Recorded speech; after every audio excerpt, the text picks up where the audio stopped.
receiver room this year, but, at the end of the game during Ole Miss, they kind of had to have some gotta-have-it moments. They went to you time and time again, and you delivered. Are you the type of guy that's like, hey, I want the ball in the big moment? Definitely. I feel like how I've been since growing up as a little kid, I definitely always wanted the ball. And then in the big moments, I feel like I'm always shine.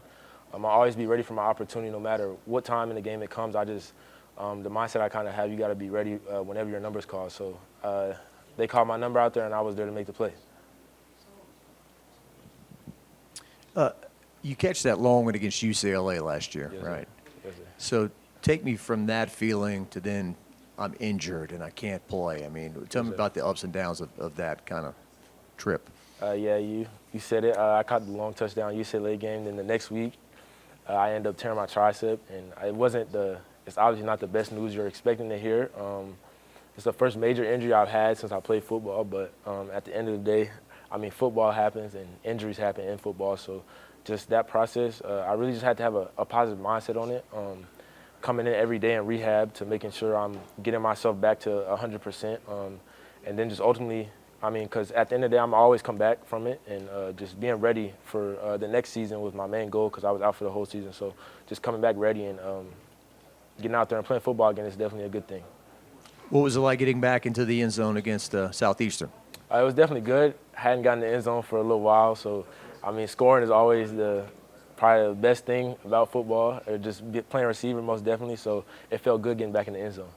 Are you deceptively strong? It looks like you carry a lot of guys with you when you're in traffic. Yes, sir, I would consider myself strong for the most part.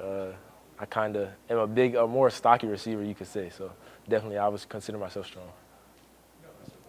So going into that bye week, being on a loss and having to kind of chew on it for an extra week, what's type of the motivation or message this week that coach is kind of pushing towards y'all as you get ready for a long stretch of SEC games?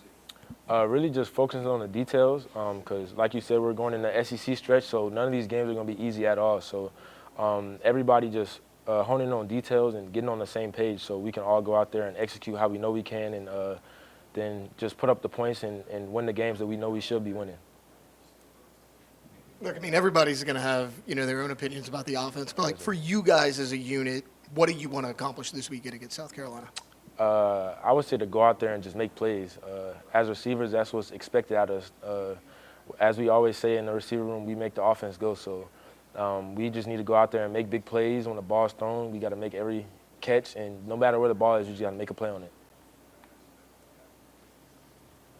South Carolina, they have a very opportunistic defense. I think they have 3 defensive touchdowns. What do you see from them when you turn on the film? Yeah, they're a good defense. Definitely, they have some good players at every D-line, from the linebackers to the safeties and corners. I feel like they have a pretty good defense. But I feel like we have a lot of opportunity to attack them in the vertical game and just get out there and let everybody make plays, no matter what it's running back, receivers, tight ends. With such a deep wide receiver room, you talked about whenever your number is called upon, being able to step up in that manner.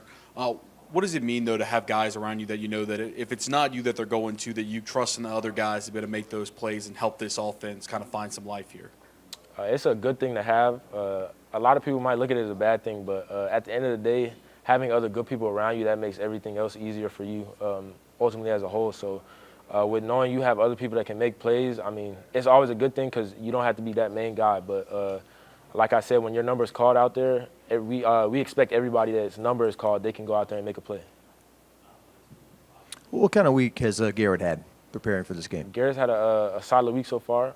He's ready to get out there and go play, and just like everybody else, just focusing on the main thing, which is South Carolina, and going out there and winning. The quarterback can take too much blame for when the offense is struggling. What do you guys collectively need to do to score more points and be a little better? I really just say kind of the main thing has been just focusing on the details of everything and everybody being on the same page to go out there and be able to execute because we know the type of offense we can be, and we feel we've left a lot on the table. So just everybody being on the same page and just making plays, really. Coach Kelly said last week was really a mental week. Did you feel that was beneficiary to, just film and kind of looking at yourselves a bit? Yeah, definitely it was beneficiary. Just focusing on the things that we know we needed to focus on from watching a film over the loss at Ole Miss and just the other games, and just locking in on those things to make sure that those slip-ups don't happen this next week.